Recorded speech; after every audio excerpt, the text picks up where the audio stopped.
Okay my dear God's, కుటుంబ సభ్యులకి అందరికీ హృదయపూర్వక ధన్యవాదాలు. శుభ సాయంకాలం వేళ, శుభ శనివారం, అద్భుతమైన సమయం. ఈ వేళలో అద్భుతమైన జ్ఞానాన్ని అందించేదానికి మన ముందు ఉంటారు విద్యారాయణ మేడం గారు. వారికి మన కుటుంబ సభ్యులందరి తరపున హృదయపూర్వక ధన్యవాదాలు తెలియజేస్తూ ఈ సరస్వతి వేదిక మీదకి వారిని సాదరంగా ఆహ్వానిస్తున్నాం. వారికి స్వాగతం, సుస్వాగతం. Okay, thank you sir. ముందుగా బ్రహ్మర్షి పితామహ పత్రిజీ గారికి ఒక్కసారి కృతజ్ఞతలు చెప్పుకుందాం. నా కన్న తల్లిదండ్రులకు ఒక్కసారి కృతజ్ఞతలు చెప్పుకుందాం. ఇక్కడ ఉన్న ఆత్మ బంధువులకి, దేవుళ్ళకి అందరికీ కూడా కృతజ్ఞతలు చెప్పుకుంటున్నాను. నాకు ఈ అవకాశం ఇచ్చిన సరస్వతి వేదికకి, నాయుడు గారి ధ్యాన కుటుంబానికి కూడా శతకోటి ఆత్మాభివందనాలు. ఓకే ఫ్రెండ్స్, ఈ రోజు మనం మహాభారతం గురించి ఒక రకంగా చెప్పాలి అంటే టూకీగానే చెప్పాలి. ఎందుకంటే మహాభారతం అనేది 18 పర్వాలు ఉంటాయి. 18 పర్వాలు చెప్పాలి అంటే కనీసం 18 రోజులు టైం పడుతుంది.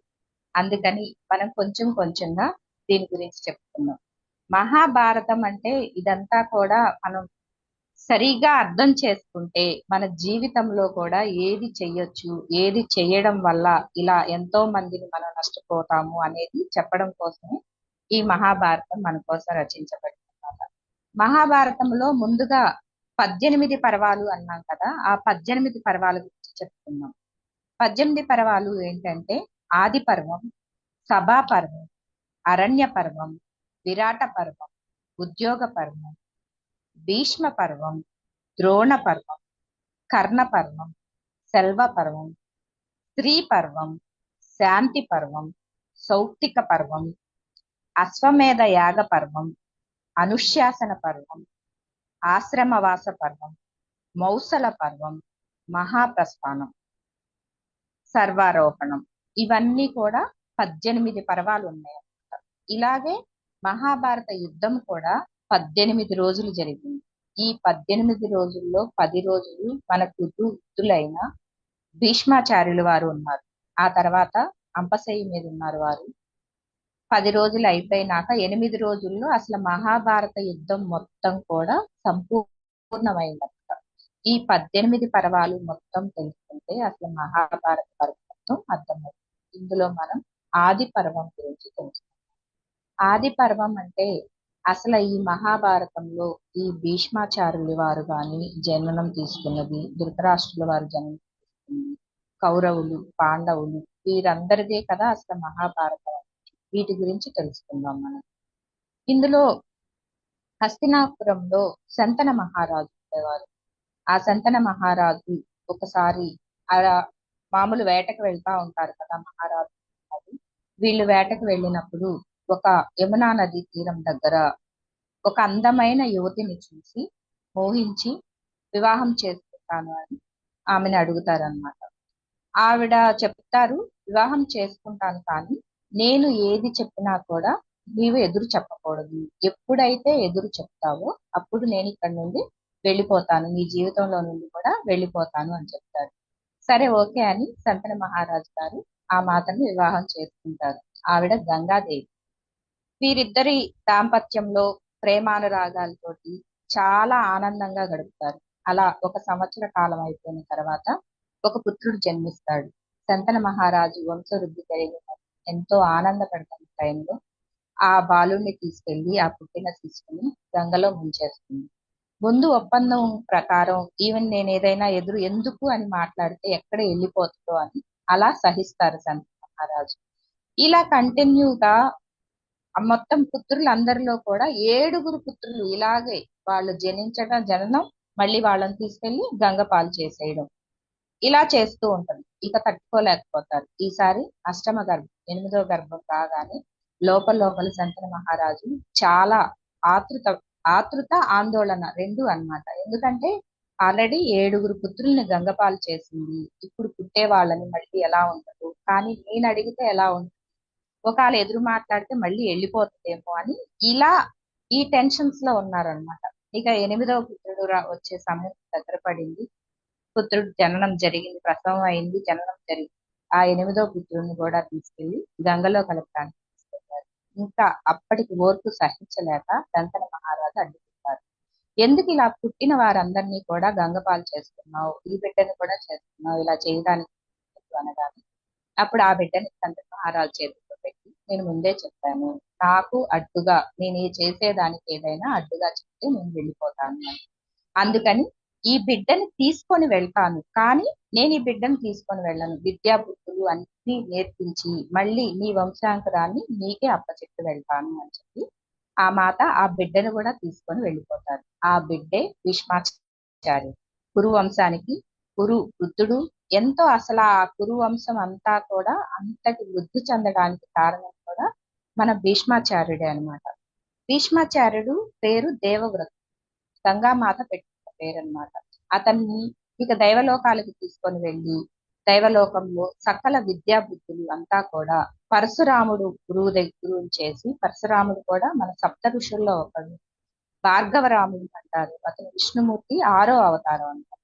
అలాంటి పరశురాముడి దగ్గర గురువు దగ్గర నేర్పి అన్ని విద్యా బుద్ధులు సకల వేదాంతాల అణు అస్త్రాలతోటి ఎలాగా అని బృహస్పతి అనేది దేవతలందరికీ కూడా దేవగురువు అన్నమాట.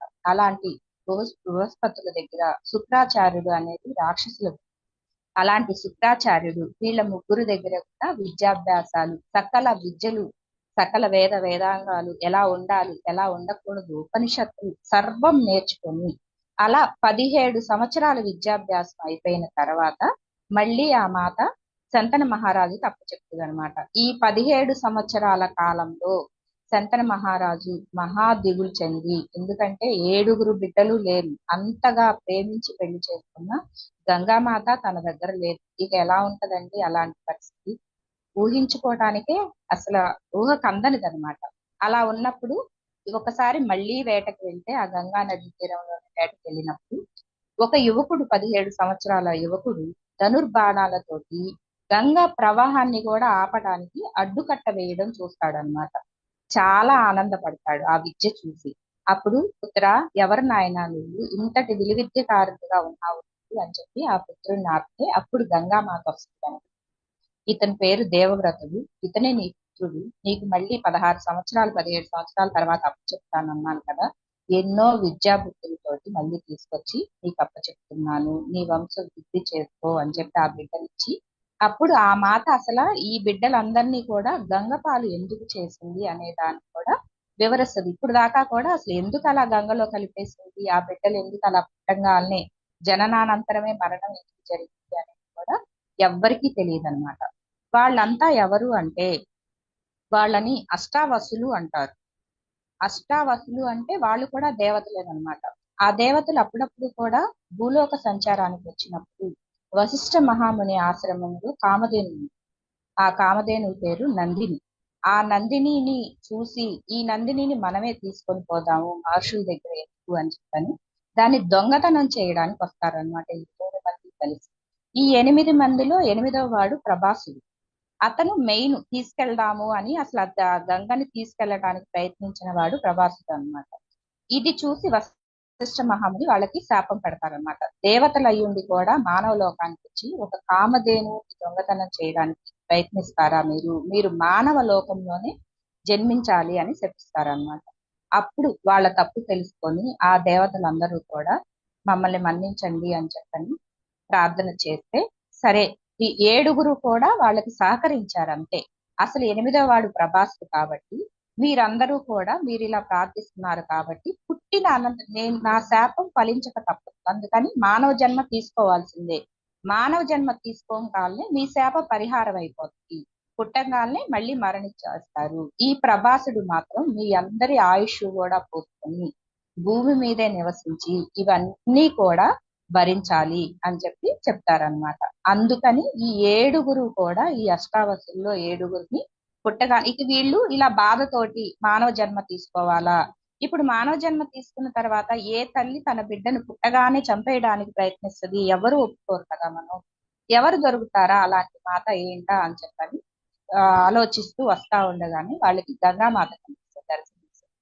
ఎందుకు ఇలా ఉన్నారు అని చెప్పి ఆ దేవతని అడిగితే అప్పుడు చెప్తారు, ఇలా మాకు శాపం ఉంది తల్లి, ఇంకా ఎవరు ఇలా మానవ జన్మ తీసుకున్న వాళ్ళు ఎవరు ఇలా ఒప్పుకోరు కాబట్టి మీరు మా కోసం దయవుంచి గంగామాత మీరు మీ గర్భములో మేము జనించే చూసి మాకు ఈ శాప విమోచన చెయ్యండి అని చెప్తారనమాట. ఈ శాప విమోచన కోసమే ఈ ఏడుగురిని ఆమె గంగామాత భూలోకంలో ఒక అందమైన యువతలాగా రావడం, శంతన మహారాజు చూడడం, ఈ జన్మ తీసుకోగానే ఏడుగురిని గంగలో కలిపేసింది. వాళ్ళ శాప పరిహారం అయిపోయింది. 8వ వాడు ప్రభాసుడే ఈ దేవవ్రతుడు అన్నమాట.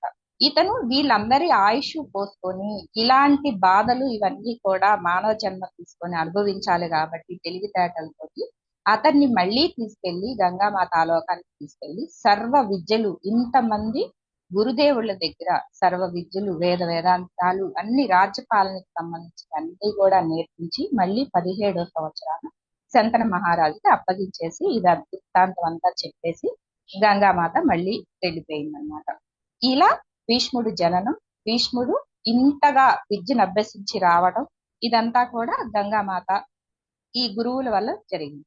ఎంతో ఆనందంగా భీష్ముని తీసుకెళ్లి పట్టాభిషేకం చేసి శంతన మహారాజు రాజ్యపాలన అప్పగించి ఆనందంగా ఉన్నాడు. మరలా వేటకు వెళ్లే టయానికి యమునా నది తీరంలోని ఆ పడవ నడుపుతూ ఒక ఆవిడ వెళ్ళటం, ఆవిడ వస్తూ ఉండగానే అతనికి సుగంధ పరిమళాలు జల్లితే గనక ఎంత అద్భుతంగా ఉంటుందో అంత అద్భుతంగా ఉంది. ఎవరి యువతి అంటే ఆ మాత సత్యవతి అన్నమాట. సత్యవతీ దేవి దాసరాజు పుత్రిక. ఆమెకి అంతక ముందే కన్యగా ఉండగానే ఒక పుత్రుడు జన్మిస్తాడు అన్నమాట. అతను ఆ మాత పెళ్లి చేసుకుంటాను అని శంతన మహారాజు చెప్పగానే దాసరాజు దగ్గర మా నాన్నని అడిగి మా నాన్న ఒప్పుకుంటే చేసుకుంటాను అని చెప్పాడు. దాసరాజు మహారాజు దగ్గరికి వెళ్ళి ఇతను చక్రవర్తి ఇంకా దిగులేముందండి, వెళ్ళి నేను ఇలా పెళ్లి చేసుకుంటాను అనగానే ఆ దాస మహారాజు ఏమంటాడు, నీకు ఆల్రెడీ ఒప్పుకుంటున్నాడు, పట్టాభిషేకం చేసున్నాడు, అప్పుడు అతనే రాజు అవుతాడు గాని నా కుమార్తెను చేసుకొని వాళ్ళకు వచ్చే పుత్రులు నీకు రాజులు అవ్వరు కదా, వీళ్ళంతా కూడా సేవ చేస్తా వీళ్ళ తర్వాత తరంలోనే ఉండాలి. అలా కాదు, నా కుమార్తెని వివాహం చెయ్యాలి అంటే నా కుమార్తెకి జన్మించే పుత్రులే ఈ రాజ్యానికి రాజులు అవ్వాలి, చక్రవర్తులు అవ్వాలి. ఈ ఒప్పందం చేసుకుంటే నా కుమార్తె ఇస్తాను అని ఒప్పుకుంటారు. ఇక దాంతో ఇప్పుడు ఆల్రెడీ తన కొడుకును 17 సంవత్సరాలు వియోగంతో ఉండి తన కొడుకు తన దగ్గరకు చేరాడు. అత్యంత తెలివి, ధైర్యవంతుడు, ధీరుడు. అతనికి ఆ రాజ్య పట్టాభిషేకం చేశాడు. ఇప్పుడు నేను మళ్ళీ పెళ్లి చేసుకోవడం కోసం నా కొడుకుని మళ్ళీ కిందకి లాగేలేను కదా అని ఇది ఆలోచిస్తూ కొడుకుకు చెప్పలేక, అన్నపానీయాలు తీసుకోక, ఆనందం అనేది ఎలా ఉంటుందో తెలియక దిగులుగా ఉండటం భీష్మాచార్యులు చూస్తారనమాట. భీష్మాచార్యులు అంటే ఆల్రెడీ మనకి దేవవ్రతుడు ఒక పేరు. దేవవ్రతుడు చూసి మంత్రుల్ని, ఈ అతని దగ్గర ఉన్న సామూహిక వర్గాన్ని, నాన్నగారు ఎందుకు ఇంత దిగులుగా ఉన్నారు, నాతో కూడా చెప్పట్లేదు, మీరు ఒక్కసారి కనుక్కోండి అసలు ఏం జరిగిందో అని అంటే అప్పుడు ఆ పరివారానికి చెప్తారనమాట, ఇలా సంగతి వాళ్లే పట్టాభిషేకం చేయాలి అంటున్నారు, అది జరిగేది కాదు కదా, అందుకని అంటే అప్పుడు ఈ దేవవ్రతుడే ఆ సత్యవతి దగ్గరికి, అతని తండ్రి దగ్గరికి వెళ్ళి వీళ్లకు పుట్టే పుత్రులనే చక్రవర్తులుగా, రాజులుగా చేస్తాను, నేను కేవలం ఒక సేవకుడిలాగా పక్క నుండి పరిపాలన చేస్తాను, కానీ నేను ఎప్పుడు కూడా ఈ రాజ్య పాలన తీసుకోను, నా తండ్రి ఆనందం కన్నా కూడా నాకు ఎక్కువ ఏమీ లేదు, మీరు వివాహానికి అంగీకరించండి అని చెప్పని వాళ్ళకి అర్థమయ్యే రీతిలో అంతా చెప్తే, నువ్వు ఇప్పుడు రాజ్యపాలన వద్దంటున్నావు, ఓకే, రేపు నీకు వివాహమై నీకు పిల్లలు పుట్టిన తర్వాత అప్పుడు మార్పులు చెందొచ్చు కదా అని అంటే, నేను అసలు వివాహమే చేసుకోను, ఎప్పుడు కూడా ఇదే జీవితం అనుభవిస్తాను, ఈ పంచభూతాల సాక్షిగా, ఈ దేవతల సాక్షిగా కూడా మీకు మాటిస్తున్నాను, వాగ్దానం చేస్తున్నాను అని ఒక ప్రతిజ్ఞ చేస్తారన్నమాట. దీన్ని దేవతలందరినీ కూడా ఆమోదించి ఆనందంతో దీనిని భీష్మ ప్రతిజ్ఞలా చేసి అప్పుడు ఈ దేవవ్రతుడికి భీష్మాచార్యుడు అనే పేరు కూడా అక్కడ నుండి వచ్చిందనమాట, ఈ భీష్మ ప్రతిజ్ఞ ద్వారా. అలా ప్రతిజ్ఞ చేసి ఆ మహారాజును ఒప్పించి సత్యవతి మాతను తన తండ్రికి వివాహం చేసి రాజ్యానికి తీసుకొస్తాడు. ఎంతో ఆనందంగా వీళ్ళ జీవితం గడుపుతా ఉంది. ఇలా ఉన్నప్పుడు వీళ్ళిద్దరికీ కూడా ఇద్దరు మగ పిల్లలు పుట్టారనమాట. వీళ్ళ పేరు చిత్రాంగదుడు, విచిత్రవీరు. వీళ్ళిద్దరూ కూడా ఎంతో ధైర్య సాహసాలతోటి అలా ఉన్నా వీళ్ళు కొంచెం పెరిగి మరీ బాలురుగానే ఉన్నారు, అతి వయసు ఏమీ రాలేదనమాట. అంటే ఒక 10-15 సంవత్సరాల వయసు వచ్చేటప్పటికి శంతన మహారాజు ఏదో వ్యాధిగ్రస్తై అతను మరణిస్తారు. అతను మరణించిన తర్వాత ఇప్పుడు అతనికి పుట్టిన సంతానం వీళ్ళిద్దరూ చిత్రాంగదుడు విచిత్ర వీరుడు కూడా చిన్న చిన్న పిల్లలు, వీళ్ళు రాజ్యపాలన చేసే స్థితి లేదు. అప్పుడు వీళ్ళని అడ్డం పెట్టుకొని ఫస్ట్ పెద్దవాడైన చిత్రాంగదుడికి రాజ్య సింహాసనం కూర్చోబెట్టి ఆ సత్యవతి మాత భీష్మాచార్యులే వెనుక ఉండి మొత్తం రాజ్యపాలన అంతా చేసుకుంటూ వచ్చారనమాట. చిత్రాంగదుడు ఫస్ట్ నుండి కూడా అన్ని విద్యలు నేర్చుకున్నా కూడా అహంకార తత్వంతో ఉండేవాడు అనమాట. నేనే బలశాలి, నాతో ఎవరు లేరు అని. అదే చిత్రాంగదుడు అన్న పేరున్న దేవతలలో ఒక అతను వచ్చినప్పుడు, గంధర్వులు వచ్చినప్పుడు నా పేరుతో ఉంటే నాకన్నా బలవంతులు ఎలా అవుతారు అని చెప్పని అహంకారం చెప్పి అతను మరణిస్తారు చిన్న వయసులో. అప్పుడు రెండో వారైన విచిత్ర వీరుడిని పట్టాభిషేకం చేస్తారు. విచిత్ర వీరుడు కూడా రాజ్యపాలన చేసేంత వయసు లేదు, అయినా కానీ వీళ్ళే వెన్నంటి ఉండి, తల్లి భీష్మాచార్యులు వెన్నంట ఉండి చేస్తూ, సరే ఆ రాజుకి ముందు మనం వివాహం చేస్తే వాళ్ళ వచ్చే వంశ వృద్ధితోటి అలా అలా ఇంకా వాళ్ళ వంశ వృద్ధి అవుతుంది కదా అని ఆలోచించి స్వయంవరం ప్రకటిస్తారనమాట. కాశీరాజు, కాశీ మహారాజు స్వయంవరం ప్రకటిస్తారు. అతనికి ముగ్గురు కుమార్తెలు, అంబ, అంబిక, అంబాలిక. వీళ్ళు ముగ్గురు కుమార్తెలకి స్వయంవరాన్ని ప్రకటిస్తే తన తమ్ముడికి ఇచ్చి చేద్దాము అని చెప్పని, అప్పుడు అది కూడా ఎదుర్కొనే అంత పెద్దవాడు కాదు కాబట్టి విచిత్ర వీరుడు భీష్మాచార్యులే వెళ్తారు అక్కడ స్వయంవరానికి కూడా వెళ్ళి వాళ్ళ పెట్టిన అన్ని విజయం సాధించి ఆ ముగ్గురిని కూడా నా తమ్ముడికి ఇచ్చి వివాహం చేయాలి వీళ్ళని చెప్పని పిల్లల ముగ్గురిని తీసుకొస్తారు. కానీ అప్పటికే అంబ శాల్యపతి అనే అతన్ని ఆల్రెడీ వివాహం చేసుకోవడానికి ప్రేమించుంటారు. ఆ విషయం తండ్రి ముందు బయట పెట్టలేక ఆ స్వయంవరానికి అతను వస్తాడు కాబట్టి అందులో వరమాలేసి అతను వివాహం చేసుకోవచ్చు అని ఉన్నది. ఇది తెలియక ముగ్గురిని కూడా భీష్మాచార్యులు హస్తినాపురానికి తీసుకొని వచ్చారనమాట. వాళ్ళ రాజ్యానికి తీసుకొని వచ్చారు. సారీ, తీసుకొచ్చి ముగ్గురిని వివాహం చేసుకోమంటే వచ్చిన తర్వాత అమ్మ చెప్తుంది, నేను మనసు ఒకళ్ళకిచ్చి మనం ఒకళ్ళతో చేసుకోలేను, నా వల్ల కాదు అని అంటే, సరే అని అంబాలికాని విచిత్ర వీరుడికి ఇచ్చి వివాహం చేస్తారు. అమ్మ మళ్ళీ నిన్ను తీసుకెళ్లి నీ రాజ్యంలో వదిలిపెడతాను అంటే, కాదు ఆ శాల్యపతి దగ్గర వదిలిపెట్టమంటే, మళ్ళీ భీష్మాచార్యులు అమ్మని తీసుకొని శాల్యపతి దగ్గరికి వెళ్తే వాళ్ళ చేతులు పట్టుకొని స్వయంవరంలో గెలిచి తీసుకెళ్ళావు కాబట్టి ఆ పడతని నేను చేపట్టను, నాకు వద్దు అంటారు. మళ్ళీ రాజ్యానికి తీసుకొని వస్తారు అమ్మని. తీసుకొచ్చిన తర్వాత, సరే నువ్వే తీసుకొచ్చావు కాబట్టి నువ్వే వివాహం చేసుకో అంటారు.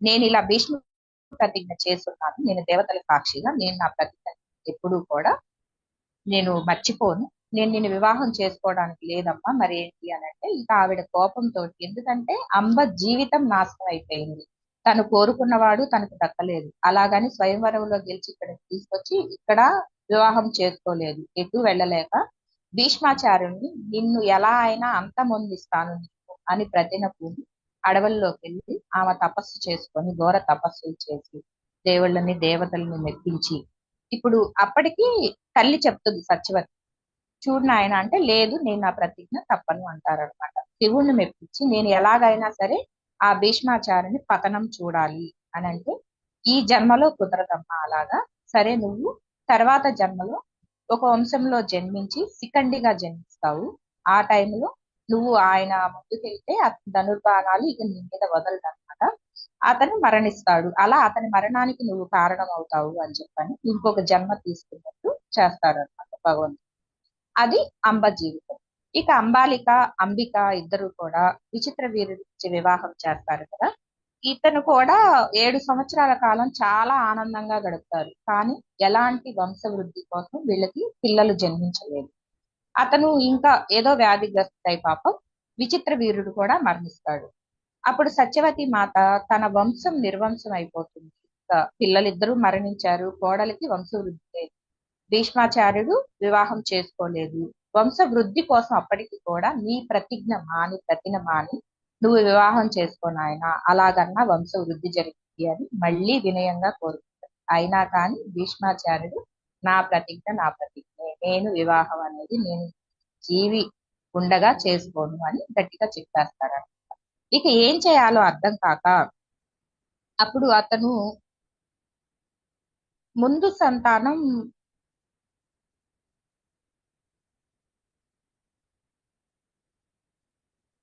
వ్యాస మహర్షి సార్. పరాశరుడి వరంతో సత్యవతి మాతకి కన్యగా ఉండగానే వ్యాస మహర్షి జన్మిస్తారనమాట. జన్మించి అతను అరణ్యాలలో అలా ఉండి తర్వాత దాని జీవిత వృత్తాంతం తెలుసుకొని తల్లి దగ్గరికి రావడానికి ప్రయత్నిస్తే అప్పటికే తల్లికి వివాహం అయింది. ఇలా రాజ్యం తెలుసుకొని అరణ్యంలోనే ఒక ఆశ్రమం ఏర్పాటు చేసుకొని వ్యాస మహర్షి అంటే మన గురు పూర్ణిమ జరిగిన రోజు గురు పూర్ణిమని వ్యాస పూర్ణిమగా వర్ణిస్తారు అనమాట. ఎందుకంటే అతని ద్వారానే మనకి అనేక రామాయణ మహాభారతం ఇలాంటి గ్రంథాలన్నీ కూడా మనకి పరిచయం అయింది. అంత జ్ఞానవంతులు అనమాట. అందుకే గురు పూర్ణిమని వ్యాస పూర్ణిమగా ఫస్ట్ గురువుగా వ్యాస మహర్షిని పూజిస్తాం అనమాట. అలాంటి వ్యాస మహర్షి సత్యవతి మాత ముందు వరంతో పుట్టిన పుత్రుడు. ఇక ఆ రోజుల్లో ఏంటి అంటే వాళ్ళ వంశాభివృద్ధి కోసం ఇప్పుడు మనం ఎలా అయితే వీర్య కణాలు తీసుకొని అది సర్వోగసి అని ప్రవేశపెట్టి ఎలా అయితే పిండోత్పత్తి చేసి బిడ్డలను పుట్టిస్తున్నాము, అలాగే ఆ కాలం నాడే అంతటి కాలం నాడే అలా వంశవృద్ధి అలా చేసే ఉంది అన్నమాట. మహర్షులు వాళ్ళ యాగ ఫలంతో చేసే అవకాశం ఉంది. అప్పుడు తన వంశానికి సంబంధించిన అతనే కదా వ్యాస మహర్షి అని వ్యాస మహర్షికి కబుర్ చేస్తుంది మాత సత్యవతి. వ్యాస మహర్షి వస్తారు. వచ్చి అమ్మ 1 సంవత్సర కాలం నాకు గడువు, ఎందుకంటే అతని వంశవృద్ధి పెరగడం కోసం ఆ వంశంలో జన్మించిన వాడే కాబట్టి అంబాలికకి అతని ద్వారా బిడ్డలు పుడితే వంశవృద్ధి జరుగుతుంది అనేది అనమాట ఆ ఉద్దేశం. నేను ఇప్పుడే అరణ్యం నుండి వచ్చాను, అందులో తపోశక్తి నుండి ఇన్ని సంవత్సరాలు తపస్సులోనే ఉండొచ్చాను కాబట్టి గడ్డాలు జుట్టు అంతా పెరిగిపోయి వికృత ఆకారంలో ఉన్నాను. 1 సంవత్సర కాలం గడిపిదమ్మా అంటే, లేదు అంత టైం లేదు, నాకు వంశవృద్ధి కావాలి అంటే, సరే అట్లయితే ఈ నైట్ మీ కోడల్ని పంపిస్తే నా ధ్యాన శక్తితోటి మీకు వంశవృద్ధి జరిగేటట్టు చూస్తాను అని చెప్పి మాట మీదకి ఆ రాత్రి ఫస్ట్ అంబికాని పంపిస్తారు అనమాట. అంబికాని పంపిస్తే అంబిక అతని గదిలోకి వెళ్లి చూడటంతో అతని ఆకారం వికృతంగా కనపడుతుంది. ఈ జడలు కట్టిన శరీరం, నల్లటి ఆకారం, అడవుల్లో నుండి వచ్చారు కదా, ఈ ఆకారాన్ని చూసి ఆమె భయభ్రాంతులకు లోనయ్యి ఒక్కసారి అతని శక్తి పంపించే టయానికి కళ్ళు మూసేసుకుంటది అనమాట. చూడలేక కళ్ళు మూసేసుకుంటది. ఇంకా ఆమెకి పిండోత్పత్తి జరిగింది. బయటకు వచ్చిన తర్వాత సత్యవతి మాత అడుగుతుంది పుత్రుణ్ణి, ఏనాయన అంటే, అమ్మ అంతా ధైర్యవంతుడు బుద్ధిశాలి అంతా బానే ఉంది, కానీ ఆమె కళ్ళు మూసుకోవడం వల్ల గుడ్డివాడు జన్మిస్తాడమ్మా అని చెప్తారు. మరుసటి రోజు మళ్ళీ అంబాలికాని పంపిస్తారనమాట వంశవృద్ధి పిండోత్పత్తి కోసం. పంపిస్తే ఆ మాటకు ముందే చెప్తారు, ఇలా అంబిక కళ్ళు మూసుకుంది కాబట్టి నువ్వు కళ్ళు మాత్రం మూసుకోమాక, జ్ఞానంతో ఆ పిండోత్పత్తి చేయించుకో అని చెప్పి పంపిస్తే ఆమె ఏం చేస్తుందంటే కళ్ళు అయితే మూసుకోదు, కానీ ఆయన వికృత స్వరూపాన్ని చూసి దిగ్భ్రాంతి చెందిపోయి ఒక కాంతి లాగా కళ్ళు విప్పార్చి పాలిపోయినట్టుగా, అంటే ఏమీ లేని స్థితి లాగా అయిపోయింది అనమాట. తెల్లగా పాలిపోయినట్టు అయిపోయి అట్లాగే కళ్ళు విప్పార్చి చూస్తా ఉండేటప్పటికి మళ్ళీ ఆమెకి పిండోత్పత్తి జరిగింది. బయటకు వచ్చిన తర్వాత ఈసారి నాయన అంటే, ఈసారి అంతా అన్నిట్లో ఆరితేరిన వాళ్ళే పుడతారు, కానీ ఆమె అలా దిగ్భ్రాంతిలో పాలిపోయినట్టు అయిపోయింది కాబట్టి అలా పాలిపోయినట్టే జన్మిస్తాడమ్మా ఆ బిడ్డ కూడా అని చెప్తాడు. ఇంకొకసారి నాయన అయితే ఈసారి నా కోడలు ఇద్దరికి కూడా చెప్పి కరెక్ట్ గా పంపిస్తాను అని అంటే, అని చెప్తే కోడలు ఇద్దరు ఏం చేస్తారు అంటే, వాళ్ళు ఆ రూపాన్ని చూడలేక తమ దగ్గర ఉన్న దాసిని తనలాగా తయారు చేసి ఆమెని పంపిస్తారు. ఆ దాసి ఆమె ఆనందంగా వెళ్తుంది, అతన్ని కూడా అంతే ఆనందంగా అలా వీళ్ళకి లాగా విసిగిపోయి కాదు, కళ్ళు మూసుకొని కాదు, ఆనందంగా పిండోత్పత్తి జరుగుతుంది కాబట్టి అతను విదురుడు పుడతాడు.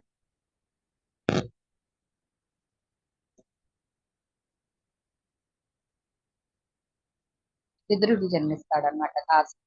ఇలా ముగ్గురు సంతానం అతని ద్వారా సంతానోత్పత్తి జరుగుతుంది.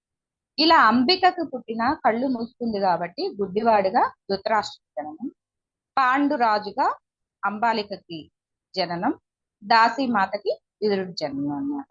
ముగ్గురు రాజ్యపాలన చేసుకోవడానికి ఉంటారు. అయినా కానీ సత్యవతికి ఒకళ్ళు ఇలా ముగ్గురే కదా వచ్చింది తనకి, ఇంకా ఎక్కువ మంది సంపద కావాలి, తమ వంశ వృద్ధి కోసం ఇంకా ఎక్కువ కావాలి, ఎలాగా అని చెప్పి ఈ పిల్లలు అంతా విద్యా బుద్ధులు కానీ అణు అస్త్రాలు వేయడం కానీ ఈ శస్త్ర విద్యలు అన్నీ కూడా భీష్మాచార్యుడే ముగ్గురికి కూడా నేర్పుతూ వస్తూ ఉన్నాడు. అన్ని విద్యలు కూడా వాళ్ళు అప్పుడు మనవాళ్ళు అవుతారు అనమాట. భీష్మాచార్యులు ధృతరాష్ట్రుడు కానీ పాండురాజు కానీ వీళ్ళంతా మనవాళ్ళు అవుతారు. ఈ మనవాళ్ళకు కూడా విద్యాబుద్ధుడు కురువృద్ధుడుగా భీష్మాచార్యుడే చేస్తూ ఉన్నప్పుడు వీళ్ళకి పెళ్లి చేసి మళ్ళీ వంశాభివృద్ధి చెయ్యాలి. సత్యవతి మాత ఎంతసేపటికి కూడా ఒకళ్ళిద్దరు కాదు, నా వంశవృద్ధి విస్తృతంగా ఉండాలి ఎలాగా అని రాకుమారుల్ని వెతికే దాంట్లో వాళ్ళకి ఇంకేమన్నా ఆ రోజుల్లో అంతా కూడా మహా ఋషులకి సేవ చేసి వాళ్ళు వరాలు పొంది ఉన్నారన్నమాట. అలా రాకుమారులు ఎవరు ఎక్కువ వరాలు పొంది ఉన్నారా అని చూస్తా ఉంటే కుంతిమాత, కుంతల దేశ రాజకుమారి కుంతీదేవి. ఆ కుంతీదేవి దూర్వాస మహాముని, ఆమె చిన్న వయసులో ఉన్నప్పుడే దూర్వాస మహాముని వాళ్ళ ఆశ్రమానికి వస్తారు. ఆశ్రమానికి వచ్చిన అంతటి మహర్షులకి దాసీ గణంతోటో ఇంకెవరితోటో సపర్యలు చేయించరు అనమాట. అక్కడ ఉన్న రాజకుమారుల చేతే సపర్యలు చేయిస్తారు వాళ్ళకంతా కూడా. ఎందుకంటే వాళ్ళు ఆనందంతో వాళ్ళకి మంచి మార్గాన్ని ఉపదేశించి ఏదో ఒక వరాలు పొందే అవకాశం ఉంది కాబట్టి అప్పుడు ఆ దుర్వాస మహామునికి కుంతీదేవి అన్ని సపర్యలు చేసింది. ఆ సపర్యలకు ఆనందపడి దుర్వాస మహాముని, అమ్మా నీకు ఏ దేవతల నుండి అయినా సరే నువ్వు కావాలి అంటే పుత్రుని నువ్వు సృష్టించుకునే వరం ఇస్తున్నానమ్మా నీకు అని చెప్పి వెళ్తారు. వెళ్ళిన తర్వాత అప్పుడు చిన్న వయసులో ఉంది కదా, ఆ చిన్న వయసులో ఆమె ఏం చేసిందంటే ఇతను ఈ వరం ఇచ్చారు, ఈ వరం కరెక్ట్ గా జరుగుతుందా లేదా అసలు ఒకసారి చూద్దాము అని కన్నిగా ఉండగానే సూర్య భగవాను చూసి చాలా తేజస్సుతో ఉన్నాడు కాబట్టి ఈ సూర్య భగవానుడికి నాకు ఈ మంత్రం జపిస్తాను, పుత్రుడు వస్తాడా రాడా చూద్దాము అన్నట్టుగా ఆ మంత్ర జపం చేస్తాను. సూర్య భగవానుడు రావడం కవచ కుండలాలతో కర్ణుణ్ణి ప్రసాదించడం జరుగుతుంది. అప్పుడు భయభ్రాంతులు అయిపోయి పెళ్లి కాకముందే పుత్రుని జన్మనిస్తాం బాగోదు కాబట్టి అప్పుడు అతన్ని ఒక చెక్క పెట్టెలో పెట్టి నదీ ప్రవాహంలో బాధతోటే విడిచిపెట్టింది. అతను వేరే చోట పెరగడం, మళ్ళీ ఇదే రాజ్యానికి రావడం, అతనే కర్ణుడు అన్నమాట. అప్పుడు ఈ ఇచ్చిన వరం ఎలా వచ్చింది, ఈ వరము ఇతను ఎలా సారీ ఆమె కుంతీదేవి ధృతరాష్ట్రుడికి వచ్చేటప్పటికి గాంధారి గాంధారి ఆమెకి కూడా ఒక వరం ఉందన్నమాట. ఆమె కూడా ఇలాగే సేవలు చేసి నీకేం వరం కావాలి అది కోరుకోమ్మా అంటే నాకు 100 మంది పుత్రులు కావాలి, సంతానం ఎక్కువగా కావాలి అనే వరం తీసుకుంటది ఆమె గాంధారి మాత. గాంధారి వంశంలో ఆ గాంధారి వంశంలో కూడా ఆ రాజు పేరు సుఫల, గాంధారి తండ్రి పేరు సుఫల. వాళ్ళది చిన్న రాజ్యమే, వీళ్ళు చక్రవర్తులు వీళ్ళు మహారాజులు. అయితే గాంధారి రాజ్యం చిన్న రాజ్యమే అయినా కానీ ఆమెకి ఉన్న వరం 100 మంది పుత్రుల్ని తీసుకొస్తే తన వంశవృద్ధి అతిగా అవుతుంది అని చెప్పని వాళ్ళకి కూడా శుక్ల మహారాజు కూడా ఆల్రెడీ 100 మంది కుమారులు, ఒక్కటే కుమార్తె. ఆ కుమార్తె పేరే గాంధారి. ఆ గాంధారిని ఎవ్వరూ కూడా గుడ్డివాడైన రాజులు చేసుకోవడానికి ఇష్టపడరు కదా, ఇలాంటి చక్రవర్తులు కదా అని చెప్పని ఈమె ఒప్పించి భీష్మాచార్యులు కూడా ఒప్పించి వెళ్ళి తీసుకొచ్చి గాంధారి మాతకి ధృతరాష్ట్రుడికి ఇచ్చి వివాహం చేస్తారు. అలాగే పాండురాజు, పాండురాజుకి కుంతిమాత, కుంతీదేవి ఈ వరం ఇవన్నీ ఇప్పుడు మనం తెలుసుకున్నాం కదా కుంతిమాత. అలాగే రెండవ భార్య మాద్రి, మాద్రినిచ్చి పాండురాజుకి వివాహం, కుంతిమాత తోటి మాద్రినిచ్చి పాండురాజుకి వివాహం. అలాగే ధృతరాష్ట్రుడికి గాంధారితో వివాహం, 100 మంది పుత్రులు ఉంటారు కాబట్టి అప్పుడు ఆ మాత కోరిక వంశ వృద్ధి, ఇంతమంది 100 పుత్రులు ఇక్కడ పుడతారు అక్కడ పుడతారు కాబట్టి నా వంశ వృద్ధి విపరీతంగా పెరిగిపోద్ది అని ఆనందంతో వివాహం చేస్తారు. ఇలా జరిగిన తరుణంలో పాండురాజు ఇలా తెల్లగా పాలిపోయి యుద్ధ విద్యల్లో అన్నిట్లో ఉన్నా సరే పాండురాజు తెల్లగా పాలిపోయి ఉండడం వల్ల అన్నగారికే పట్టాభిషేకం చేస్తారు, ధృతరాష్ట్రుడికి దిద్దువాడైనా సరే.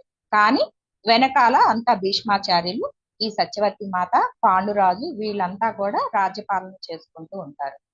ఇలా ఉండగా ఒకసారి పాండురాజు తన 2 భార్యల్ని కూడా తీసుకొని వనవాసం లాగా అరణ్యంలోకి విహరిస్తూ వెళ్తూ, మామూలుగా రాజులకి ఏంటంటే ఎప్పుడు కూడా వేట ఆచారం లాగా ఉండిద్ది అనమాట.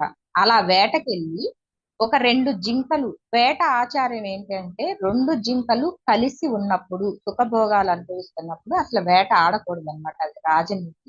అది తెలిసి కూడా ఆ రోజు వేటలో ఏమీ దొరకలేదు అని అలా కలయికతో ఉన్న జింకకి బాణం వేయడం. ఆ జింక వాళ్ళు కూడా మహర్షులు అన్నమాట. మహర్షులు ఇలా జింక రూపంలో ఉండి ఆనందాన్ని పొందుతూ ఉన్నారనమాట. ఈ బాణం తగలగాని ఎప్పుడైతే అందులో ఉన్న మహర్షి ఆ జింక రూపంలో నుండి మహర్షి రూపంలోకి వచ్చి నీకు తెలియదా నీతి, ఇలా ఇద్దరు సుఖంలో ఉన్నప్పుడు బాణం వేయకూడదని తెలియదా? తెలిసి కూడా నువ్వు ఇలా చేశావు కాబట్టి, నా ప్రాణాలు తీసావు కాబట్టి, ఎప్పుడైతే నువ్వు నీ భార్యతో సుఖభోగాలలో ఉంటావో నీవు కూడా ఇలాగే మరణం సంభవిస్తుంది అని శపించేసి ఆ ఋషి అక్కడే మరణిస్తాడు. ఈ శాపం వలన పాండురాజుకి ఇక భార్య దగ్గరికి వెళ్తే వంశవృద్ధి కోసం తనే చనిపోతాడు కాబట్టి అలా సన్యసించి చాలా కాలం కూడా అలా ఉండిపోతాడు. అప్పుడు గాంధారి మాతకి ఆ, గర్భం దాలుస్తుంది అనమాట. గర్భం దాల్చింది. ఇక ఆ మాతకి పిల్లలు పుడుతున్నారు. మా ఇద్దరికి పిల్లలు లేరు. నేను ఇంత తెలివైనవాడిని, ఇన్ని విద్యలు నేర్చుకొని కూడా వంశవృద్ధి లేకుండా అయిపోతున్నాను అని బాధపడి అతను కూడా ఇప్పుడు తన నాయనమ్మ సత్యవతి ఎలా అయితే చేసిందో తన వంశాచారం వాళ్ళతోటే ఇలా పిండోత్పత్తి జ్ఞానంతో వచ్చే అవకాశాలు ఉన్నాయి కదా, ఇలా చేసి మీరు కూడా పిల్లల్ని కనండి అని అంటే అసలు అలాంటి వాటికి మేము ఒప్పుకోము, ఇదంతా కాదు అని అప్పుడు తన వర ప్రభావం గురించి కుంతిమాత చెప్తారనమాట. నాకు ఇలా వరం ఇచ్చారు ఆ మహర్షి, దానివల్ల నేను పిల్లల్ని పొందొచ్చు అని అంటే ఇంకేమైతే అలా వంశవృద్ధి చెయ్యి అని అంటారు. అప్పుడు దుర్వాస మహాముని ఇచ్చిన వ్రతం తోటి ఆమె దేవుళ్ళని పూజించి ఎవరినైనా సరే ముగ్గురు పుత్రుల్ని మాత్రమే 3 సార్లే ఆ మంత్ర జపం చేయాలన్నమాట. అప్పుడు కుంతిమాత ధర్మరాజుని ఏమో యమధర్మరాజుని ప్రార్థించి యమధర్మరాజు వీటితోటి ధర్మరాజుని, అలాగే భీముణ్ణి వాయుదేవుడు, అందుకే భీముడు అంత బలశాలి, బలంగా దృఢంగా ఉంటాడనమాట. వాయుదేవుణ్ణి ప్రార్థించి భీముణ్ణి, అలాగే అర్జునుణ్ణి ఇంద్రుణ్ణి ప్రార్థించి అర్జునుణ్ణి, ఇలా ముగ్గురు బిడ్డల్ని కూడా ఆమె ఈ మంత్ర జపం తోటి ముగ్గురు బిడ్డలకి తల్లి అవుతుంది అనమాట. అలాగే మాద్రికి కూడా సంతాన ప్రాప్తం కలగాలి కాబట్టి 3 సార్లే ఆ మంత్ర పఠనం తోటి ఇలా చేసుకోవచ్చు కాబట్టి మాద్రికి కూడా ఆ మంత్రం ఉపదేశిస్తే మాద్రి అశ్విని దేవతల్ని ప్రార్థించి ఆమె నకుల సహదేవులకి జన్మనిస్తుంది అనమాట. ఎప్పుడైతే ఆల్రెడీ ఇక్కడ కుంతీదేవికి ధర్మరాజు భీముడు కూడా జన్మించారో ఇన్ని మాసాలైనా కూడా తన గర్భంలో నుండి ఇంకా బిడ్డ అనేది బయటికి రాలేదు. అక్కడ ఆల్రెడీ అంటే అది మంత్ర జపం తోటి వచ్చిన బిడ్డలు కాబట్టి వెంటనే వచ్చేసారు. ఇది ఇక్కడ మనం 9 నెలలని 10 నెలలని గర్భధారణ అయిన తర్వాత ఆ బిడ్డ బయటికి రావాలని అంత టైం పడుతుంది కదా. ఈ మాత అదేమీ ఆలోచించుకోకుండా కూడా అక్కడ ఆల్రెడీ ఇద్దరు వచ్చారు, నేను ఇన్నాళ్ళు అయింది, ఇన్ని నెలలు అయింది, నాలో నుండి ఇంకా బిడ్డ బయటికి రాలేదు అన్న బాధతోటి గర్భం మీద గట్టిగా ఆ కొట్టేసుకున్న దానికి లోపల ఉన్న పిండం ముక్కలు ముక్కలుగా జారి కింద పడిపోతుంది అనమాట. ఇదంతా కూడా ఆ కోపం అదే ఇందాక మనం ధ్యానంలో చెప్పుకున్నాం, మనలో ఉన్న హర్షడ్ వర్గాలను ఎప్పుడైనా సరే బయటికి పంపించేయాలి, వాటి వల్లే అన్ని ప్రాబ్లమ్స్ వస్తాయని ఈ కోపంతో తన గర్భంలో ఉన్న పిండాన్ని తనే ముక్కలు చేస్తుంది అనమాట. వెంటనే అప్పుడు మళ్ళీ వశిష్ఠ మహాముని ఆశ్రమానికి పిలిపించేసి అక్కడ పిలిపించేసి ఇలా జరిగింది, అది పిండము ఇలా వేస్ట్ అవ్వటం లేదు, దాన్ని ఏదో చేయండి అంటే వాళ్ళు మంత్రాలతోటి వాళ్ళ ధ్యాన తపస్సు చేసిన వీటితోటి వాటిని 100 కుండలలో భద్రపరిచి ఆ రోజుల్లోనే 100 కుండల్లో భద్రపరిస్తే నాకు ఒక ఆడపిల్ల కూడా కావాలి. అప్పుడు ఈ 100 ముక్కలలో కొంచెం కొంచెం తీసి మొత్తం 101 కుండలో భద్రపరిచి ఈ తపశ్శక్తినంతా పోసి అందులో నుండి ఇక పిల్లలు బయటకు వస్తారు అని అలా 101 మంది గాంధారి మాత, 100 మంది పుత్రులు, ఒక కుమార్తె, 101 మంది సంతతి ఏర్పడుతుంది అనమాట. వాళ్ళే కౌరవులు. ఈ వచ్చిన 5గురు ధర్మరాజు, భీముడు, అర్జునుడు, నకుల సహదేవులే పాండురాజు కాబట్టి అందులో 5గురు కాబట్టి వీళ్ళని పాండవులు అంటారు. అలా కౌరవులు పాండవుల జననం జరిగింది. వీళ్ళందరికీ కూడా విద్యాబుద్ధులు గురువృద్ధుడైన ద్రోణాచార్యుడి నుండే నేర్చుకుంటూ ఉన్నారు. ఇద్దరు సమంగా ద్రోణాచార్యుడి నుండి నేర్చుకుంటూ మిగతా గురువులు నేర్చుకుంటూ వీళ్ళు అంతా అన్ని శస్త్ర విద్యల్లో గురుకులంలో అన్ని విద్యలు నేర్చుకుంటూ ఇలా వీళ్ళలో కొంతమంది తెలివిగల్లోళ్ళు, కొంతమంది కొంచెం ఇప్పుడు ఒక స్కూల్లో పాఠం నేర్పుతున్నారు అంటే 10 మంది పిల్లలు ఉన్నారు అంటే 10 మంది పిల్లలు కూడా బ్రిలియంట్లు ఉండరు. ఎందుకంటే ఆ గురువు చెప్పింది ముందు వినయంతో శ్రద్ధతోటి ఎవరైతే తీసుకుంటారో వాళ్ళే టాపర్స్ అవుతారు. అలా ఆ విద్య తీసుకునే దాంట్లో అర్జునుడు కొంచెం మెండుగా టాపర్ లాగా కనిపిస్తాడు. ఇది చూసి దుర్యోధనుడు ఫస్ట్ నుండి కూడా ఒక రకమైన కుళ్ళు స్వభావం ఉంటది. ఎందుకంటే దుర్యోధనుడు హర్షడ్ వర్గాల్లో కూడా దుర్యోధనుడు ఇదంతా నేనే అనుభవించాలి, నాకే రావాలి, ఇంకొకరికి ఎవరికి వెళ్ళకూడదు అనే తత్వం దుర్యోధనుడు.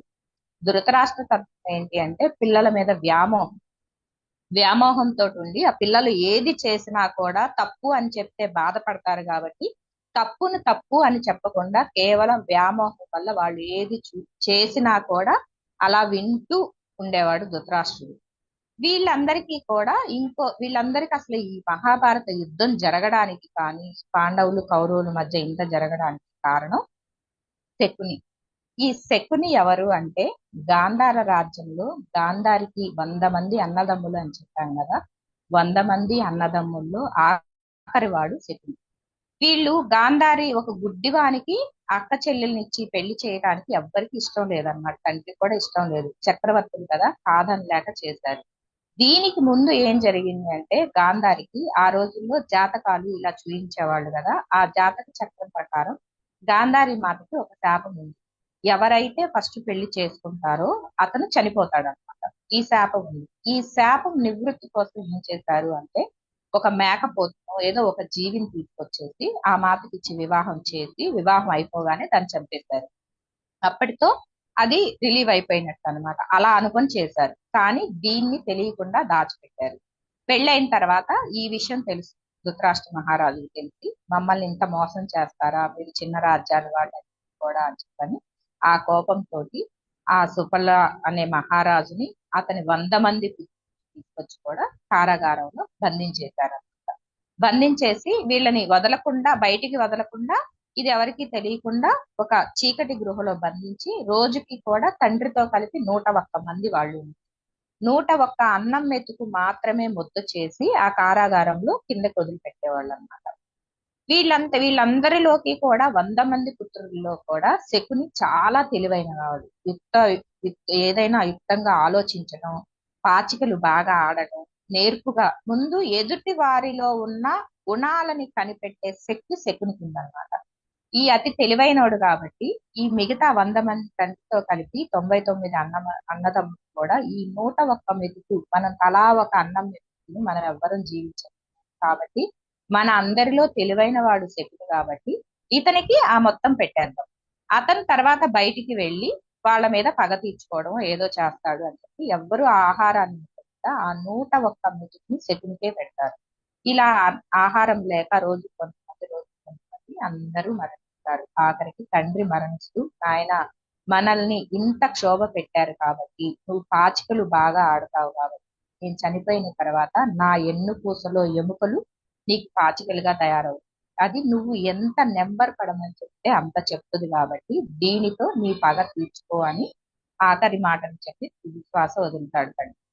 ఇలా 100 మంది చనిపోయారు కారాగారం. ఇక ఉన్నది శకుని. అది చూసి ఇక ఈ ఒక్కడు బయటకు వచ్చి మాత్రం మనల్ని ఏం చేస్తాడులే, అందులో మహారాణి తమ్ముడు కూడా కదా అని భీష్ముడే అనమాట. పోనీలే బయటకు వచ్చేద్దాం అంటే ఆ భీష్మాచార్యుల మాట ప్రకారం శకుని బయటకు వచ్చి నువ్వు నీ గాంధార రాజ్యం మళ్ళీ నీకే అప్పచెప్తావు, నువ్వే రాజ్యపాలన చేసుకో అంటారు. ఒక్కడు వెళ్ళి గాంధార రాజ్యంలో రాజ్యపాలన చేస్తూ ఇంతమంది చక్రవర్తుల మీద మళ్ళీ యుద్ధం ప్రకటించి ఆయన విజయం పొందలేడు కాబట్టి ఎక్కువ ఉన్నవాడు కాబట్టి నేను ఇంకా ఆ రాజ్యపాలన నేను చెయ్యను. నాకు నా మేనల్లుల్ని చూసుకుంటూ 100 మంది మేనల్లుల్ని చూసుకుంటూ నా అక్కని చూసుకుంటూ నేను ఈ రాజ్యంలోనే ఉండిపోతాను అక్కడికి వెళ్ళని శకుని ఈ రాజ్యంలోనే ఉండి అతని యుక్తులన్నీ ఉపయోగించి వీళ్ళందరూ కురువంశం నాశనం అవ్వడానికి అసలు కారణం శకుని అన్నమాట. ఉప పాండవుల్ని చంపేయడానికి కానీ ధర్మరాజుని జూదానికి ఆహ్వానించి అందులో ఓడిపోయేటట్టు, ఎందుకంటే తండ్రి వెన్నుపూస ఎముకలే కదా పాచికలు, అది ఎంత నెంబర్ పడమంటే అంత నెంబర్ పడుతుంది అనమాట. ధర్మరాజుని జూదంలో అలా ఓడించేసి ఆ ద్రౌపది మాతని మళ్ళీ సభలోకి తీసుకొచ్చి దుశ్శాసనుడు నేనే చేయగలను ఈ పనులన్నీ కూడా ఎవరు చేయలేరు అన్న అహంకారంతో దుశ్శాసనుడు ద్రౌపది మాత తీసుకురావడం ఇవన్నీ కూడా శకుని వల్లే జరిగిందన్నమాట. పాండవుల్ని లక్క ఇంటిలో పెట్టి వాళ్ళని చంపేయడానికి కారణం అతనే. మహాభారత ఇంత యుద్ధం జరగడానికి కారణం కూడా వెనకాలండి శకునే. ఎందుకంటే ఆల్రెడీ దుర్యోధనుడికి కొంచెం ఇదంతా నాకే రావాలి. ఎందుకంటే పాండవులు అతని బాబాయ్ పిల్లలే, అన్నదమ్ముల పిల్లలు అయినప్పుడు రాజ్యాన్ని సమంగా పంచేయాలి. అతను కొంచెం యుద్ధ విద్యలు ఎక్కువ నేర్చుకున్నా తట్టుకోలేడు, ఈ రాజ్యాన్ని వాళ్ళకి పంచటానికి కూడా తట్టుకోలేడు.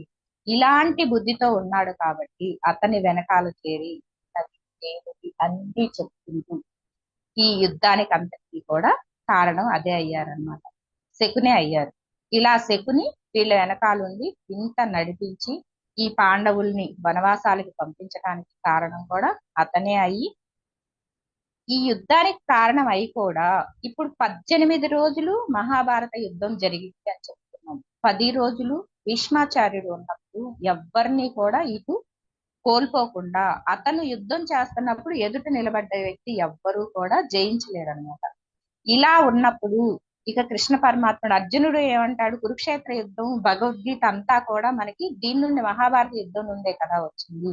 ఈ కురుక్షేత్రంలో మహాభారత యుద్ధంలో నేను యుద్ధం చేయలేను బావా, అర్జునుడు చేయలేను బావా, నా వల్ల కాదు. అవతల పక్క ఉన్నదంతా ఎవరు, నా వాళ్లే కదా, అన్నదమ్ములు పిల్లలైనప్పుడు అందరూ బంధువులే. అవతల ఉన్నదంతా నా వాళ్లే, నా తాత ఉన్నాడు, ద్రోణాచార్యులు వారు ఉన్నారు, ఇలా నా అన్నదమ్ములు కౌరవులంతా కూడా ఈ యుద్ధం నా వల్ల కాదు, నేను యుద్ధం విరిపించేసి వెళ్ళిపోతాను అని అంటే దానికి హితోపదేశం చెప్పడానికి భగవద్గీత, అది కృష్ణ పరమాత్ముడికి ఆ, అర్జునుడికి జరిగిన సంవాదం అయినా కానీ భగవద్గీత అంతా కూడా మనకి నిజ జీవితంలో మనం ఎలా ఉండాలి, ఎలా ఉండకూడదు, దేన్ని పట్టుకోవాలి, దేన్ని తట్టుకోవాలి అని చెప్పేదే భగవద్గీత కూడా ఈ మహాభారతంలో నుండే వచ్చిందనమాట. అప్పుడు ద్రోణాచార్యుని జయించడం ఎవ్వరి వల్ల కాదు. మరి అతన్ని జయించాలంటే ఏంటి అంటే ఆ యుక్తి కూడా శ్రీకృష్ణ పరమాత్మే చెప్తాడు అర్జునుడు. నువ్వు వెళ్ళి మీ తాతగారిని వినయంగా అడుగు. ఇప్పుడు ఇద్దరికి సమంగా చూసే మనస్తత్వం కాబట్టి అతన్ని వినయంగా అడుగు. నిన్ను గెలవటానికి నేనేం చెయ్యాలి అనేది సలహా కృష్ణ పరమాత్మే ఇస్తాడు. అలా వినయంగా మనం ఏదైనా సాధించవచ్చు అనమాట. ఇప్పుడు మనం శత్రువుల దగ్గరకైనా వెళ్ళి మనం వినయంగా ఆ తల తీసుకెళ్లి వాళ్ళ కాళ్ళకి ఆనిచ్చాం అనుకోండి, ఎంత శత్రువుడైనా ఎంత దుర్మార్గుడైనా ఆటోమేటిక్ గా అతని చెయ్యి మన తల మీదకే వస్తుంది ఆశీర్వాదం ఇవ్వడానికి. ఎందుకంటే మనం అక్కడ వినయంగా ఉన్నాం అన్నమాట. అదే వినయంతో భీష్మాచార్యుడి దగ్గరికి అర్జునుడు వెళ్ళి పాండవులంతా వెళ్ళి, మా వల్ల కావట్లేదు తాత యుద్ధం చేయటానికి, ఎవరితో ఎవరు యుద్ధం చేస్తున్నాము, నిన్ను జయించటానికి మాకేదన్నా ఉపాయం చెప్పు అని వినయంగా అడగడంతో భీష్మాచార్యుడికి అతనిది ఇష్టామరణం అన్నమాట. ఆ ఇష్టామరణం కూడా తండ్రి ఇచ్చిన వరం. ఎందుకంటే తండ్రి తన కోసము అతను సన్యసించి నేను పెళ్లి చేసుకోను అని సత్యవతిని తీసుకొచ్చి పెళ్లి చేశాడు కాబట్టి అతని ఆనందంతో నీకు ఇచ్చా మరణం ఇస్తాను నాయన, నువ్వు ఎప్పుడు కావాలనుకుంటేనే నువ్వు అప్పుడు మరణిస్తావు, అప్పుడు దాకా నిన్ను చంపడం ఎవరి వల్ల కాదు అనే వరం ఇచ్చారనమాట. ఎప్పుడైతే వినయంగా అర్జునుడు వెళ్ళి అడుగుతాడో అప్పుడు చెప్తాడు, ఇలా అంబ అనే ఆవిడ నా మీద ప్రతిన పూని ఉంది, ఆవిడ ఇంకొక జన్మ కూడా తీసుకుంది నన్ను సంహరించడం కోసం, ఆమె పలాని రాజ్యంలో ఉంది, పుట్టింది ఆడ మనిషిగా పుట్టినా కూడా క్రమంగా మగ అతని రూపురేఖలు వచ్చినాయి అనమాట. శిఖండి అంటారు ఆమె. ఆ శిఖండిని తీసుకొచ్చి నా ఎదురుగా నుంచోబెడితే నేను ఈ బాణాలు ఇవన్నీ కూడా వదిలేస్తాను, నేను యుద్ధం చేయను ఆమె నా ఎదురుగా ఉన్నప్పుడు అనేది అతని మరణ రహస్యాన్ని ఆ వినయంగా అడిగినందుకు భీష్మాచార్యులే చెప్పారనమాట. అప్పుడు ఆ రాజ్యానికి వెళ్ళి శిఖండిని తీసుకొచ్చి యుద్ధంలో ఎదురుగా నుంచోబెట్టడం, అతను బాణాలు అవేమి వేయకుండా అలా నిలబడి ఉన్నప్పుడు ఈ శిఖండే ఫస్ట్ బాణం వదులుతుంది అనమాట. తను వదలంగానే వెంటనే అదే అదనుగా అర్జునుడు కూడా ఇంకా అతని దగ్గర ఉన్న బాణాలన్నీ వదలటం, అవన్నీ గుచ్చుకొని నేల మీద పడిపోయేంత ఒక్క భీష్మాచార్యులు అంటే అతను చాలా తపస్వి యోధుడు, అసలు అతన్ని ఎదిరించేది ఎవరికి లేదనమాట. అతనిది ఇచ్చా మరణం. ఎందుకంటే అతను దక్షిణాయన పుణ్యకాలంలో ఈ యుద్ధం జరిగింది కాబట్టి, దక్షిణాయనంలో మరణం తీసుకుంటే మళ్ళీ జన్మలు ఉంటాయి కాబట్టి అతను ఇచ్చానుసారం మళ్ళీ ఉత్తరాయణ పుణ్యకాలం వచ్చిన దాకా కూడా అతను నేల మీద పడకూడదు కాబట్టి అతని రక్త బిందువులు కూడా నేల మీద పడకూడదు. అంతటి మహాత్ముడు నేల కొరకకూడదు కాబట్టి బాణాలు అతని గుచ్చుకున్నవే అతని శరీరం నేల కానకుండా ఆ బాణాల మీదే మళ్ళీ ఉత్తరాయణ పుణ్యకాలం వచ్చిన దాకా కూడా అతను సజీవంగా ఉన్నాడు. అందుకే అంపశయ్య మీద భీష్ముడు ఉన్నాడు అంటాడు, అంటే ఆ అంబుల పొద మీద. అలా ఉన్నతను కూడా ప్రతిరోజు కృష్ణ పరమాత్మకి ఆ ఉత్తరాయణం వచ్చేదాకా అర్జునుడికి పాండవులకి ఎవరు తన దగ్గరికి వినయంగా వస్తే వాళ్ళకి ఏదో ఒకటి మంచి బోధ చేస్తానే ఉన్నారనమాట. అలా అతను ఇచ్చామరణం మళ్ళీ ఉత్తరాయణ పుణ్యకాలం వచ్చిన తర్వాత అతని కోరిక మేరకే అతను మరణించారు. ఇది మహాభారత యుద్ధ సారం ఫ్రెండ్స్. దీని నుండి మనం తెలుసుకోవాల్సింది, అవసరం లేకుండా పాచికలు ఆడడం వల్లే కదా ధర్మరాజు ఆ వేరే చోటకి వెళ్ళి రాజు అయి ఉండి కూడా వనవాసంలో ఉండి మారువేషంలో ఉండి అక్కడ ఉన్న రాజుకి సలహాదారుగా ఉన్నాడు. అంత గాంధీవదారుడైన అర్జునుడు మేనక రంభ వీళ్ళ శాపం వల్ల అతను కూడా బృహన్నల గెటప్ లో, అంటే ఆడా కాదు మగా కాదు అన్న బృహన్నల గెటప్ లో నాట్యాచార్యుడయ్యాడు. అలాగే భీముడు అంత బలశాలి అంత ధైర్యవంతుడైన భీముడు కూడా వంటశాలలో వంట చేయడానికి, అందుకే భీమ పాకం అంటారు అనమాట, వంట చేయడానికి వంటగాడిలాగా వెళ్ళాడు. అంత ద్రౌపది మహామాత, 5గురికి భార్య ఆమె. ఆమె కోరిక మేరకు ఆమె ఆ రాణికి చెలికత్తె అయింది. నకుల సహదేవుడు అంటే ఈ శకుని కూడా 18వ రోజు ఎవ్వరికీ దొరకకుండా 18 రోజులు యుక్తితోటి తప్పించుకొని ఆఖరికి సహదేవుడి చేతిలోనే మరణం పొందాడు. సహదేవుడు కూడా చాలా తెలివిగలవాడు, అన్నీ తెలుసు. అది అంటే మనకి టైం సరిపోదు చెప్పడానికి. పాండు మహారాజు, ఇప్పుడు మనం జన్మ తీసుకునేటప్పుడు కణ కణము అంటాం కదా, మనలో ఉన్న కణ కణము జీన్స్ అంటాం మనం ఈ లాంగ్వేజ్. ఈ జీన్స్ రిలీజ్ అయ్యి మనలో ఉన్న గుణాలు కొన్ని మనం పుట్టే పిల్లలకు వచ్చేస్తాయి అనమాట ఆటోమేటిక్ గా. వీళ్ళు పాండు మహారాజు నుండి పుట్టలేదు కాబట్టి వీళ్ళు 5గురు కూడా పాండు మహారాజు లోపల ఉన్న గుణాలన్నీ అంత అద్భుతమైన శక్తులు రావాలి అంటే వాళ్ళకు కొడుకులకు కూర్చోబెట్టి చెప్తాడు, నేను చనిపోయినప్పుడు నా మాంసాన్ని మీరందరూ కలిపి భుజించండి. ఎందుకంటే ఆ మాంసం ద్వారా కూడా కొన్ని కణాలు మన లోపలికి వెళ్ళిపోతాయి అనమాట. నాలో ఉన్న జ్ఞాన కణాలు వెళ్తాయి కాబట్టి నా మాంసాన్ని అంతా కూడా మీరు భుజించండి అని చెప్తారు.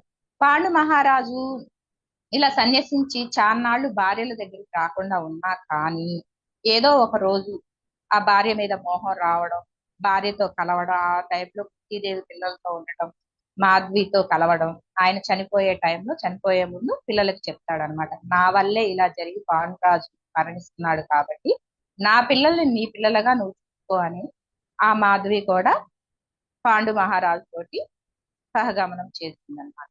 ఆ మాంసాన్ని తిను అన్నది ఎవరికి కూడా తండ్రి మరణించిన టైంలో గుర్తు రాలేదు. లాస్ట్ టైంలో ఒక చీమ, అంటే ఇది రకరకాలుగా చెప్తారులేండి, ఒక చీమ ఒక చిన్న కణం తీసుకొని వెళ్తుంటే అది చూసి సహదేవుడు గుర్తొచ్చింది అని చెప్తారు ఒక కావ్యంలో. ఒక దాంట్లో లాస్ట్ మినిట్ లో గుర్తొచ్చి అతని ఏలు చివరి భాగం కొంచెం సహదేవుడు కొరుక్కొని తిన్నాడు. దానివల్ల ఆ కొంచెం కొరుక్కొని తిని కొంచెం గుటక వేసేటప్పటికి కృష్ణ పరమాత్మ వచ్చాడనమాట. ఆ గుటక ద్వారానే తండ్రిలో ఉన్న ఆ జ్ఞానం అంతా కూడా సహదేవుడికి చాలా వరకు వచ్చేసింది. అప్పుడు కృష్ణ పరమాత్ముడు ఏం చెప్తాడంటే అందులో సునిశ్చిత బుద్ధి కూడా వచ్చేసింది. ముందు ఏం జరిగిద్ది అనేది కూడా సహదేవుడికి తెలిసిపోతుంది అనమాట. కృష్ణ పరమాత్ముడు ఏమంటాడంటే, నువ్వు ఇది ముందుగానే చెప్తే ఈ కురుక్షేత్ర యుద్ధం జరగదు, ఈ మహాభారతం అనేది అసలు రాదు కదా, ఇదంతా కూడా ఏం జరగదు, ముందుగానే ఇలా జరిగిద్ది మీరు ఇలా నాశనం అయిపోతారు అంటే మనం ఆ పనులు చేయలేం కదా. కానీ ఇలా జరిగిద్ది అనే శక్తి మనకి ధ్యానంలో ఉన్నప్పుడు వస్తుంది ఫ్రెండ్స్, గమనించండి. ధ్యానంలో ఉన్నప్పుడు మనకు వచ్చే జ్ఞానం వల్లనే మనం ఏది చెయ్యొచ్చు ఏది చెయ్యకూడదు అనేది కూడా మనకు ఆటోమేటిక్ గా తెలిసిపోతుంది అనమాట. ఈ శక్తి సహదేవుడికి వచ్చింది.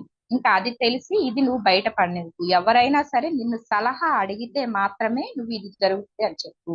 నీ సలహా కోరకుండా కనుక నువ్వు ఎప్పుడైతే చెప్తావో నీ తల పగిలి నువ్వు మరణిస్తావు, 3 ఒక్కలు అవుతుంది కదా అని. అది శాపము వరము కృష్ణ పరమాత్ముడు చెప్పెళ్ళాడు అనమాట. అందుకని సహదేవుడికి సర్వం తెలుసు, ఏం జరుగుతుంది తర్వాత ఏం జరిగిద్ది మనం ఎలా అయిపోతాం అనేది కూడా తెలుసు.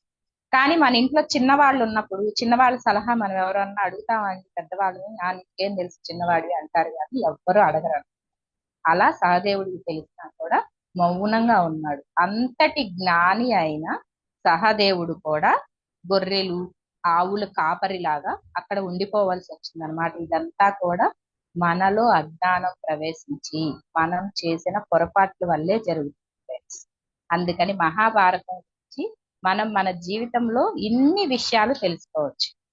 ఇలాంటి కర్మలన్నీ కూడా మనం ధ్యానంలో జ్ఞానం ద్వారా మొత్తం విముక్తండి friends. Okay friends, thank you.